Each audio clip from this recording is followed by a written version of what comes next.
Selamat datang kembali di channel Rizky Sajalah, channel podcast online yang bisa merubah harimu jauh lebih bermakna. Di episode kemarin, Majnun berdebat dengan seorang yang Majnun temui hanya karena secari kertas yang bertuliskan namanya dan nama Laila, guys. Untuk yang penasaran bagaimana kisah Majnun kemarin, bisa diklik di sini ya. Dan Rizky ucapkan terima kasih banyak untuk yang masih bertahan di sini dan selamat menyaksikan. Cerita cinta Laila Majnun setiap hari jam 4 sore hanya di channel YouTube Rizky Sajalah, bukan yang lain. Masih membicarakan kekasihnya, guys. Majnun segera meninggalkan kerumunan serta perkemahan mereka itu. Ia lekas kembali ke tempat persembunyiannya.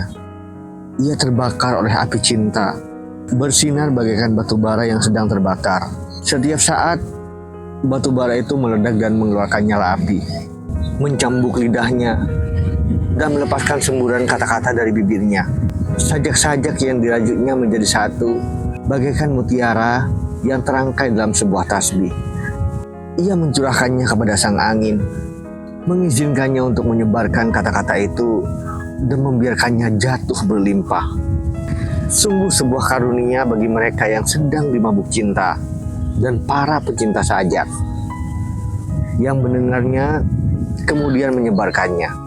Bakat Majnun dalam seni memang sangat luar biasa. Tapi apalah arti semua itu?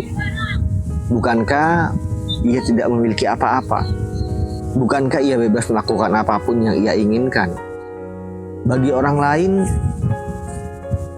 Majnun kini sedikit lebih buas dari makhluk buas, guys.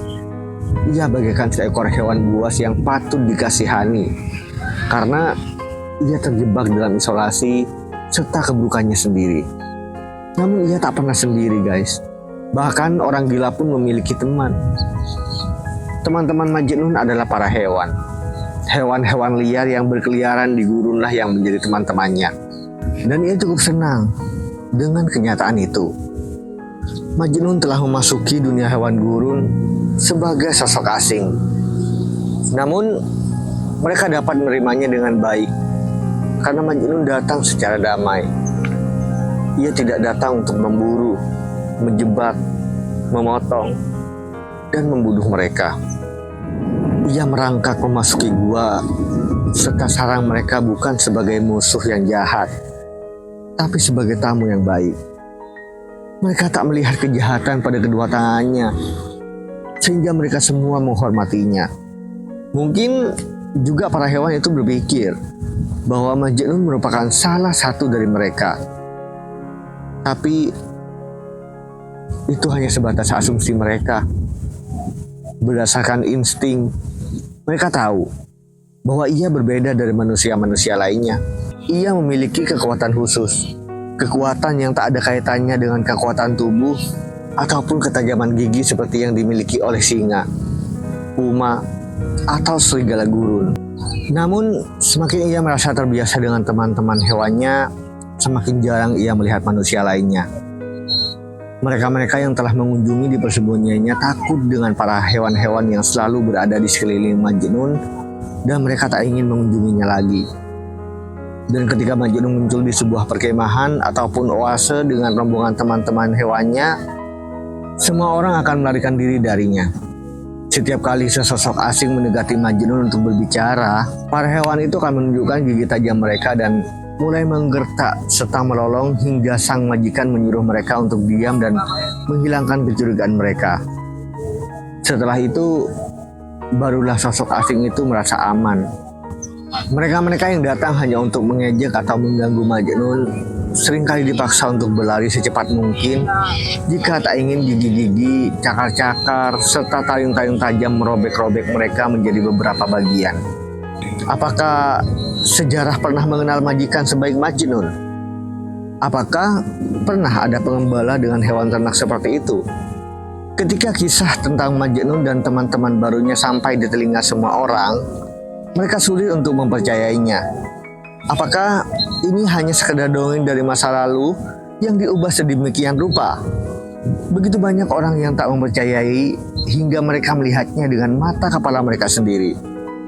Oleh karena itu, mereka berkelana di gurun pasir dengan harapan cepat melihat pemandangan itu. Ketika menemukan Majnun dengan rombongan hewan buas, mereka kehilangan kata-kata. Tak tahu harus berkata atau berpikir apa, guys. Dalam banyak kasus, keterkejutan mereka bercampur dengan rasa iba. Menyadari bahwa karena cintalah, eksistensi Majnun bisa menurun. Mereka membawakan makanan dan minuman demi membebaskannya dari penderitaannya. Meskipun Majnun menerima pemberian mereka, namun ia tak memakannya dan justru menyerahkan kepada teman-teman hewannya, guys. Dan karena ia adalah kebaikan, maka mereka juga menjadi baik. Apakah hewan mencontoh tingkah laku manusia? Apakah atribut yang biasanya disertakan pada setiap nama hewan buas di bumi ini hanya berupa gema suara manusia sendiri? Renungkanlah. Renungkanlah hal ini selagi kita mengalihkan perhatian ke tempat lain. Dulu pernah ada seorang raja, sang penguasa Mar, yang memiliki beberapa ekor anjing penjaga.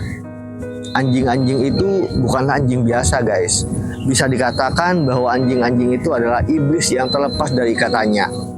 Benar-benar anjing hound dari neraka. Setiap ekornya memiliki kekuatan bak puma. Rahang mereka cukup kuat untuk memutuskan leher unta hanya dengan satu kali gigitan saja. Tapi untuk apa sang raja memelihara anjing-anjing buas semacam itu? Alasannya sederhana saja. Setiap kali ada seseorang yang tak disukai oleh sang raja atau membuatnya marah, entah dengan cara apa, maka sang raja akan melemparkannya ke anjing-anjing tersebut. Anjing-anjing itu akan merobek-robek si orang malang itu menjadi beberapa bagian, kemudian memakan dagingnya. Di antara para anggota kerajaan, ada seorang pria muda yang bijaksana serta pandai. Ia memiliki keahlian berdiplomasi dan beretiket. Tentu saja, pria muda ini mengetahui keberadaan hewan sebuah setan tersebut serta kegunaan mereka di istana itu. Ia beserta teman-temannya juga menyadari bahwa sang raja adalah seorang pria yang temperamental dan ia sangat mudah marah.